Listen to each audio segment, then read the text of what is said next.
We are honored to welcome the staff of the Survivors Circle for Reproductive Justice. The session From Harm to Accountability, Survivor Advocacy, Reproductive Justice, and Bill S-228 will be presented by Kahsenniyo Kick and Harmony Redsky. Kahsenniyo Kick from the Mohawk Nation Wolf Clan from Six Nations of Ontario is a survivor of forced and coerced sterilization and a multidisciplinary artist with a focus on poetry and spoken word. Kahsenniyo has an extensive history of community work in advocacy, policy, and organizing, with a particular focus on land, women, youth, and Indigenous issues. Harmony Redsky is Anishinaabe, Haudenosaunee, Ukrainian from Wasauksing First Nation. She is a PhD candidate at the Paris School of Business with a master's in Aboriginal leadership and governance, and has founded several initiatives, including Spirit Magazine, Sweetgrass Film Festival, and the Hope in the Darkness Walk for Youth Mental Health. Harmony has also worked extensively in media as a reporter, director, and producer for TV, radio, and web platforms. Everyone, please join me in welcoming Kahsenniyo Kick and Harmony Redsky. Good morning. Bojo now Gijagokwe Dishna Cosmic Izian Dodam Wasaksin Donjaba. Bodawadami, meanwhile, Honashoni Nishnabe Kwe Endow, Ninga Ejachige and Nishnabam Young. Good morning, everybody. I am tuning in from Wasauksing First Nation in beautiful Georgian Bay in southern Ontario today. It's sunny, it's beautiful. And I just want to quickly locate myself to this work and to our presentation today by saying that my personal connection to the issue of forced and coerced sterilization is that I am the daughter of a survivor of forced and coerced sterilization. And my mom has actually given me permission to be able to share that and to be able to voice her story through the work that I'm doing with the Survivor Circle. There are a number of us at the Survivor Circle. Not everyone can be here today, but fortunately, Kahsenniyo, who is one of the leaders on our team, who comes with survivor experience, is here to join me as well. And so I'll turn it over to Kahsenniyo to also open us up with an introduction and to ground us in this work with her story. Over to you, Kahsenniyo. Nyawe. Yawa Harmony, Sego Sewa Guego, Gasnio ni Waxanodo, Ganiegahaga, Dahno Wagatia Huni, ni Wagahojote, Dahno Suego, Tagirlo. Hello everyone, my name is Kahsenniyo Kick. I'm from the Mohawk Nation Wolf Clan, and I'm from Six Nations, and I'm coming to you from Six Nations. Monkey Dog Road on the Trail, as it was, as it's called. And I am the public education lead for the Survivors Circle. And as Harmony mentioned, I am also a survivor. And so I'm just going to share a little bit about kind of my story and experience as a survivor. So I was sterilized at 17 years old during the C-section delivery of my youngest daughter. I had uh, she was my second she was my second child, and I was a young teenage mom, and um, I I did have conversations with my physician leading up to this C-section, and it was proposed to me that doing a tubal ligation during the the scheduled C-section was the best option for me. It was very much, well, we're going to be in there anyways. I definitely wasn't given all of the information about the permanence of the procedure. It was kind of sold to me as like an IUD. Um, and I, um, like many other survivors, did sign a consent form. And through this work and gaining more of an understanding, have realized that consent that I gave wasn't valid, it wasn't informed, um, and is something um, that I've essentially spent my entire adult life kind of being severed from that ability to give life, and spent a lot of time kind of really feeling alone and not knowing and understanding that how big of an issue that this is. And so it's been an absolute honor and privilege to come into the work with the Survivors Circle. And I, if it's okay, um, I'm gonna do a short, quick poem, if that's okay, just to It is, help of course. ground the conversation. And my grandma always said that when we have gifts, it's our responsibility to share that medicine. So this is a poem that I actually wrote um, with the first kind of big gathering that we did with the Survivors Circle. So here it is. Indigenous women have been forced and coerced into being sterilized throughout history in this country as a blatant act of genocide. And we are still being sterilized. Our wombs have been tampered with, picked and plucked apart. We have been cut, clamped, and cauterized as if we are cattle no longer worthy of breeding. Our ability to lay claim to our bodies revoked. Our ability to be a vessel between this world and spirit has been denied to all of us. But can you hear that? Shh. I'm asking you to listen because there is a shift in the winds brewing. The women are gathering. Our survivors are picking our voices up and holding them high in the sky. Can you hear our laughter like thunder, our love like honey? Can you feel us vibrating through the generations, that warm, gentle breeze on your face? The blowing gusts of winds building tornadoes, all demanding your attention. Can you feel that beating in your chest? Ba-boom, ba-boom. I'm asking, can you hear us with our voices raised high in the sky, telling you that not one more Indigenous person will be sterilized and our nations will thrive? Thank you.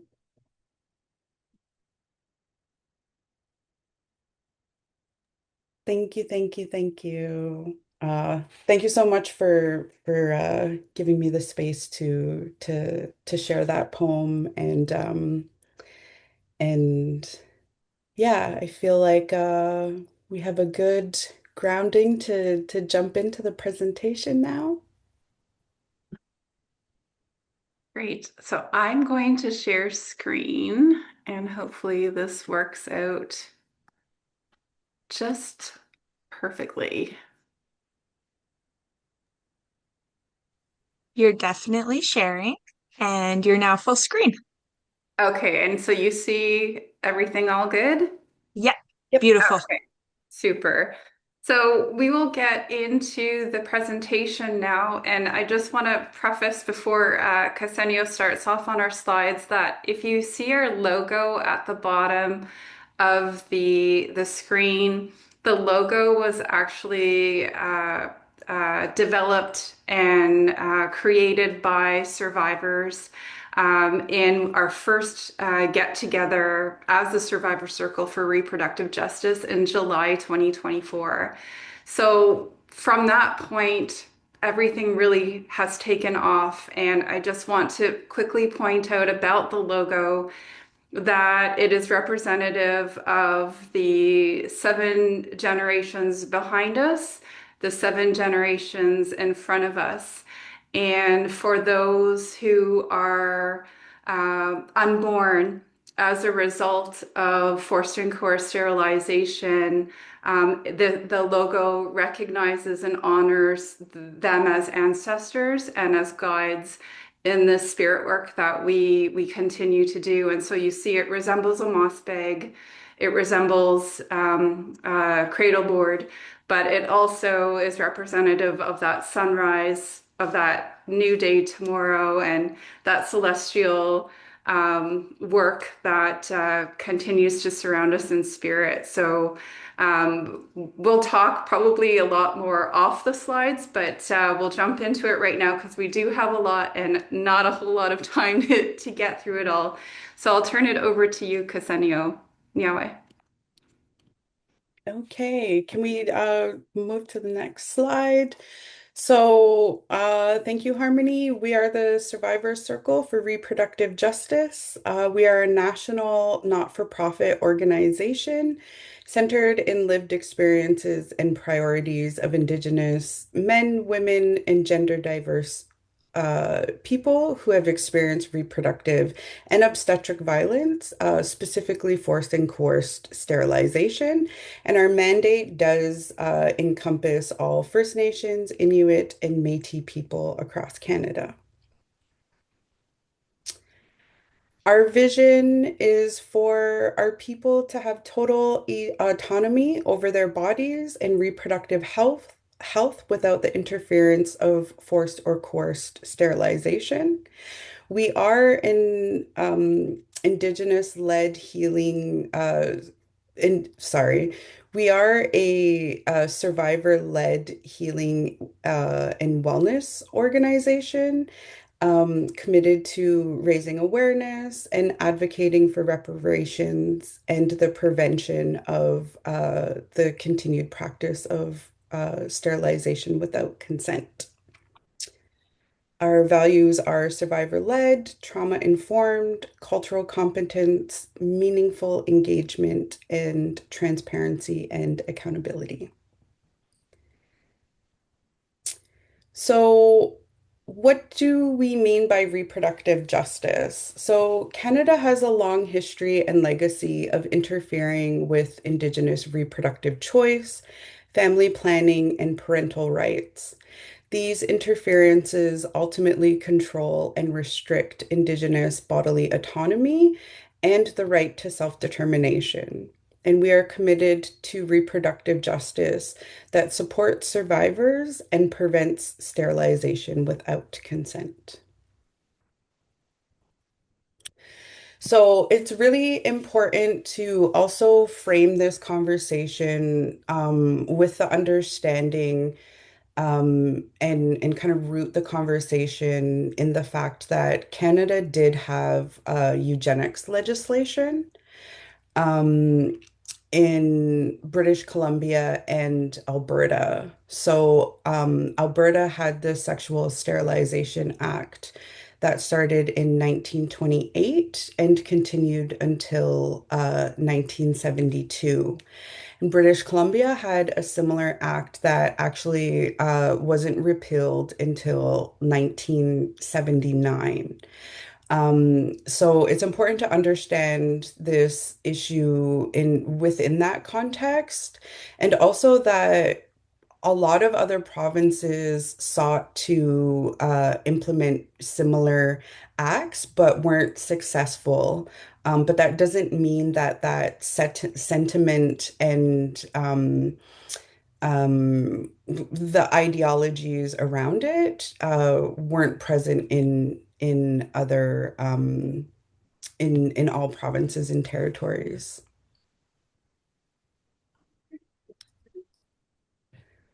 So next, we're going to talk about institutional and systemic contributors. So sterilization without consent is the result of intentional harm through Indian policies and multiple system failures.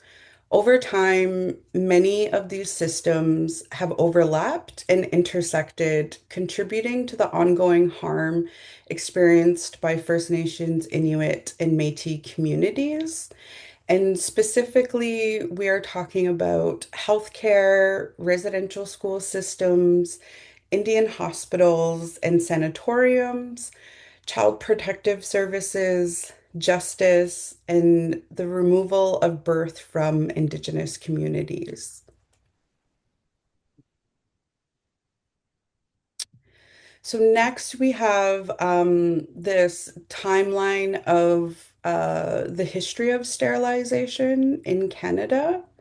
So beginning in the 1890s, and the development of Indian hospitals and infirmaries.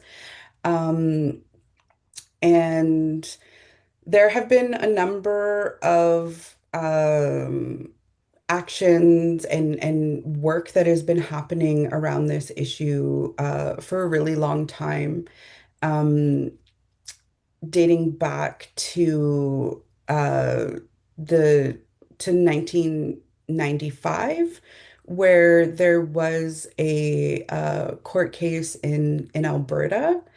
And then as we kind of move forward, we have in 2016, the Saskatoon Health Authority created a report on sterilization practices in Saskatoon with Senator Yvonne Boyer, who then went on to become um, a senator in 2018, and really has been a absolute champion of this work and introducing Bill S-228, which was previously 250.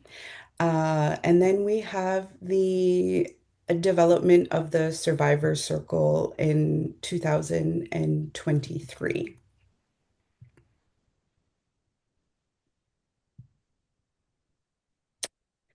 So, sterilization is a medical or surgical procedure done on a person that permanently stops them from being able to have children in the future.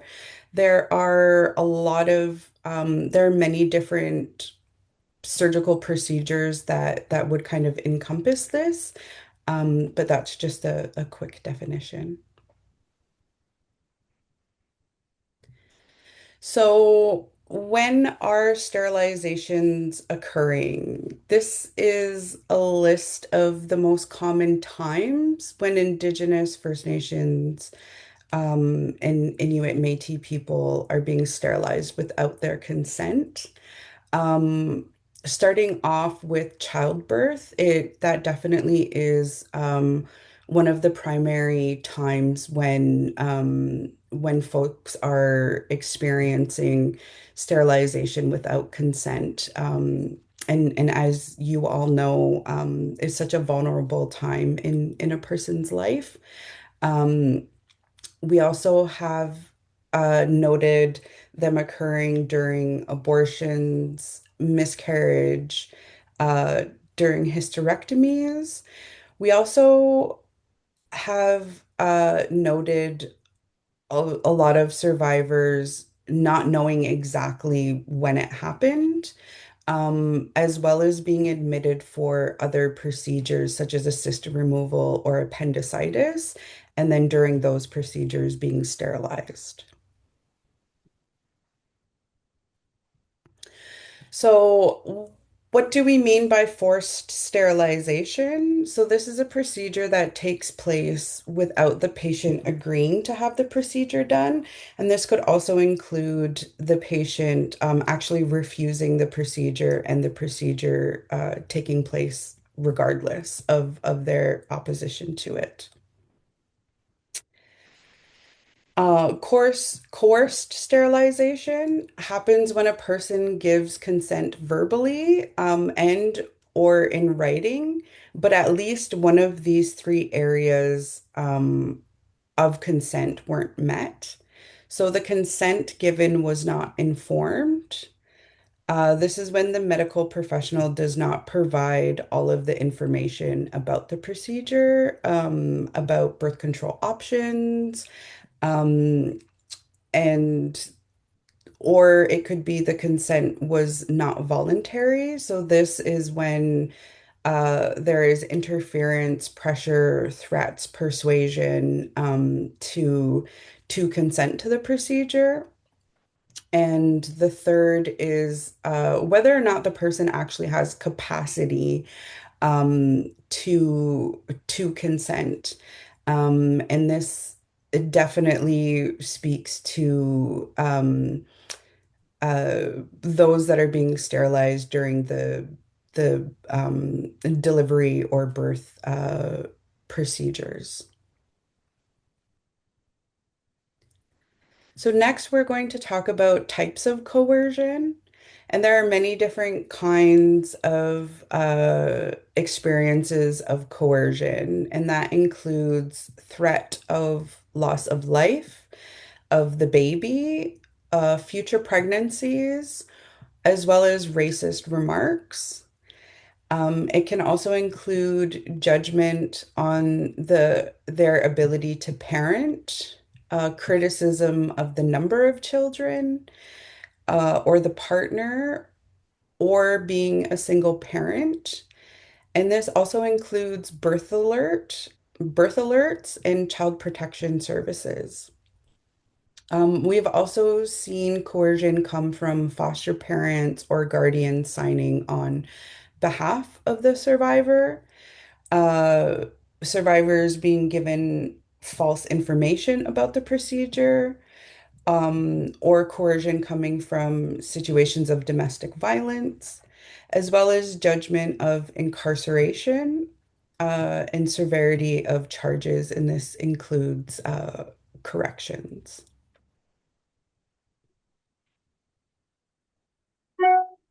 So, what is consent? In the context of healthcare, it must be free, prior, and informed. Informed consent is a person's right to decide what happens to their body and is an ethical and legal obligation of healthcare providers. This means that you have the right to agree fully to anything that happens to your body.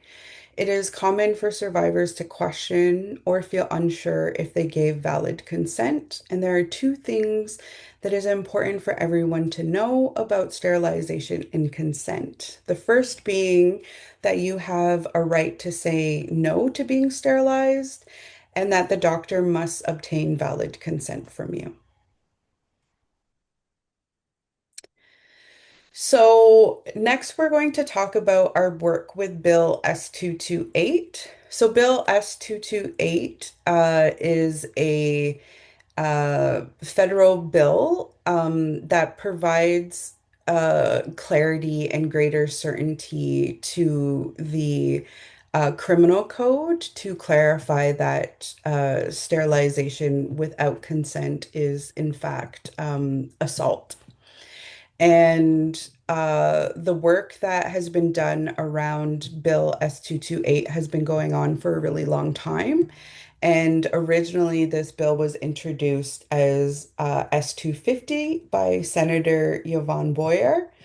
and received royal assent in October 2024. However, with the transition of the government, the bill at that time um, did not proceed through the process and effectively was dead on the floor. And then with the establishment of the new government, again, Yvonne Boyer introduced what is now Bill S-228. It's important to note as well that S-250 and S-228 are virtually identical. There weren't any significant kind of changes between those two.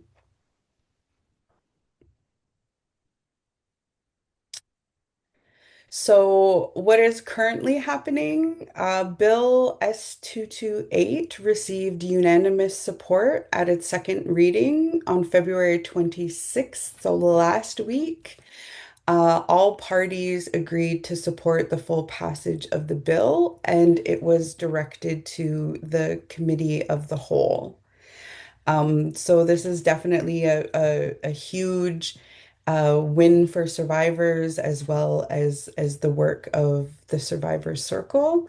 Um, and next steps is that the Committee of the Whole will facilitate faster debate and can be used for urgent legislation.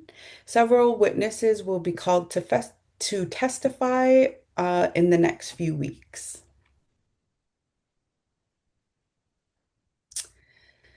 It's also really important to mention as well that the issue of sterilization without consent is one that will require system solutions in addition to the legislative changes.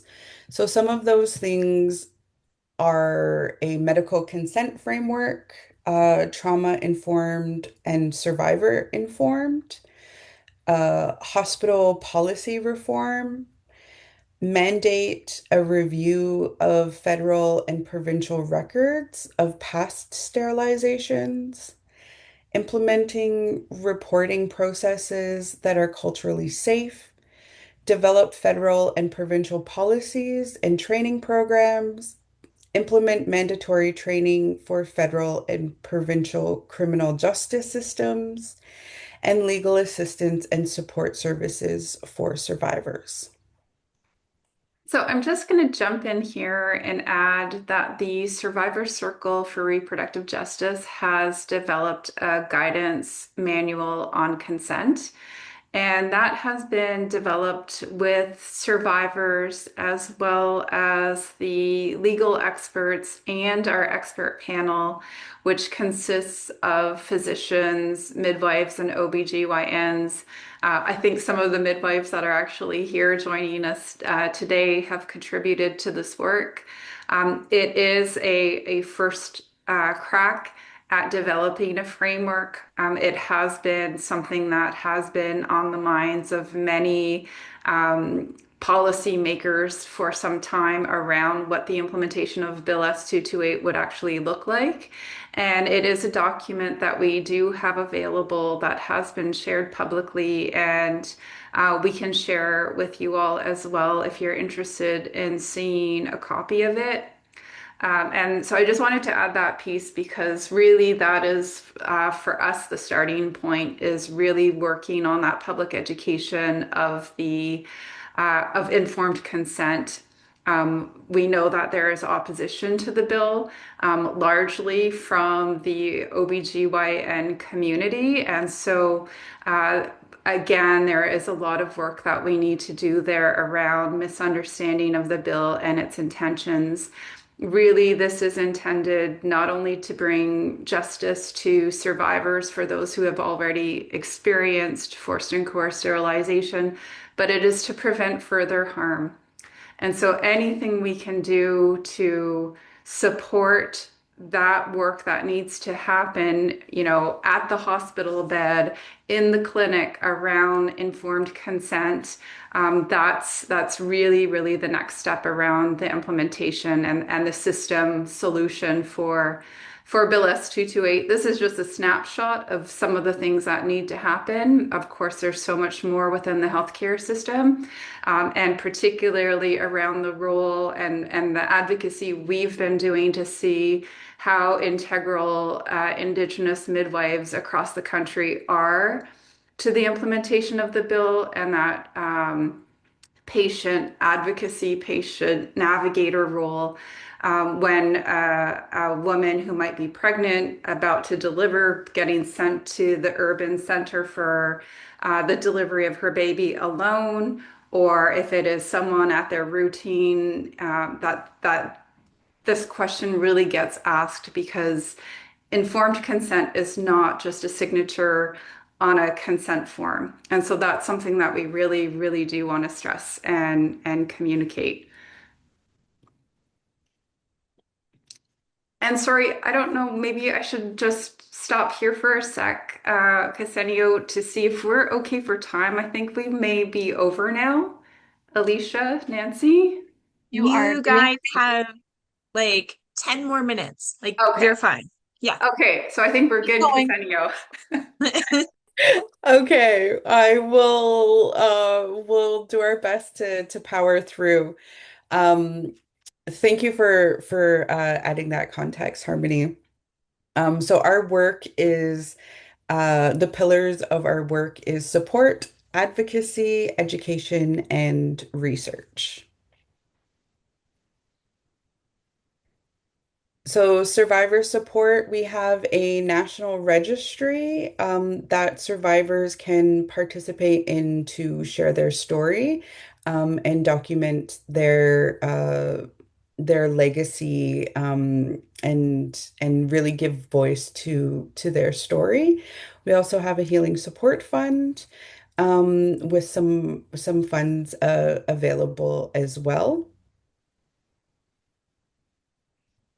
I'll just quickly add that the survivors have worked with us to not only develop the registry, the components of the registry, and the incorporation of OCAP, but also the survivors worked with us to develop the Healing Support Fund to ensure that it would actually meet the needs of healing for survivors on their terms. And so from that work, we developed three streams of funding. There's the individual personal healing supports, which can include physio, occupational, mental health, counseling, all of those different types of physical and spiritual and mental health healing services. As well as we do have a fund, and we will speak a little bit more on it shortly. We do have a fund for assisted reproductive technology where applicants can apply for support with assistance for IVF, egg retrieval, egg donation, surrogacy, fostering, adoption. And it is a fund that can be accessed by not only female-bodied survivors, but male-bodied Two-Spirit LGBTQ plus survivors as well. And then the group projects. It was really important to survivors that the opportunity to gather and to meet not only as survivors, as women and survivors in communities, but to be able to gather families and communities into not only the healing, but the education work around this issue, to be able to talk about body autonomy, to be able to talk about consent and what that means. These are conversations that in many families and communities have not been spoken of in some cases ever. And so, so many survivors come to us and say, I've never ever told anybody this. I've never told my husband. I've never told my mom. I never told my sister. And finally, like feeling the support and the empowerment to be able to voice their story and to share that within their family or within their community and become those educators and teachers. So it really has been important to support the group projects, and we have a number of them that are underway in different parts of the country, from Mi'kmaq women using the incorporation of Mi'kmaq language into their community gatherings to Northern BC DC, where they're doing a tour, traveling tour series going from community to community to talk about forced and coerced sterilization. It really has been beautiful to see round dances, sun dances, groups putting on powwows. All sorts of things have happened as a result of the Healing Support Fund.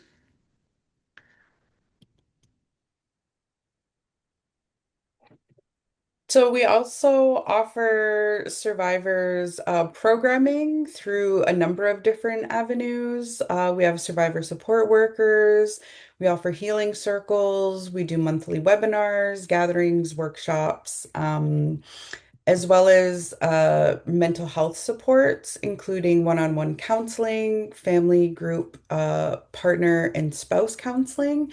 And just to kind of touch on that as well, that was definitely feedback that we received from survivors is the importance of including partners uh, within the healing and that they're also impacted by this as well.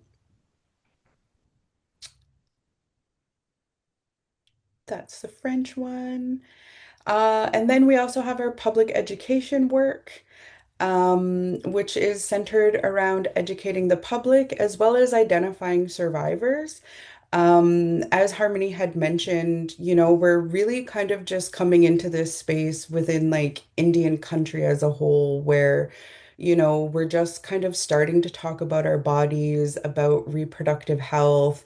And there's so much stigma that kind of comes with it, or lack of space to have those kind of conversations and understand also the rights that we have to not be sterilized. And so identifying and finding those survivors has been a really big part of the work that we've been doing as well. And we also have our national research framework um, that includes the creation of the National Registry and adhering to Indigenous data sovereignty for survivors, and looking at OCAP and UNDRIP, um, as well as trauma-informed healing practices for survivors of forced and coerced sterilization.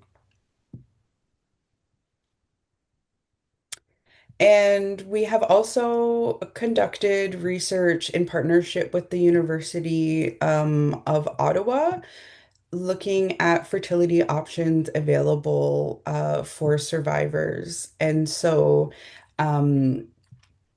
we believe that this is the first of its kind assisted reproductive technology report specifically for Indigenous folks, looking at costs and options for survivors if that is something that they would choose to do. And we actually also partnered with Katie Bear, who is a survivor who successfully underwent assisted reproductive technology and has little baby Sage.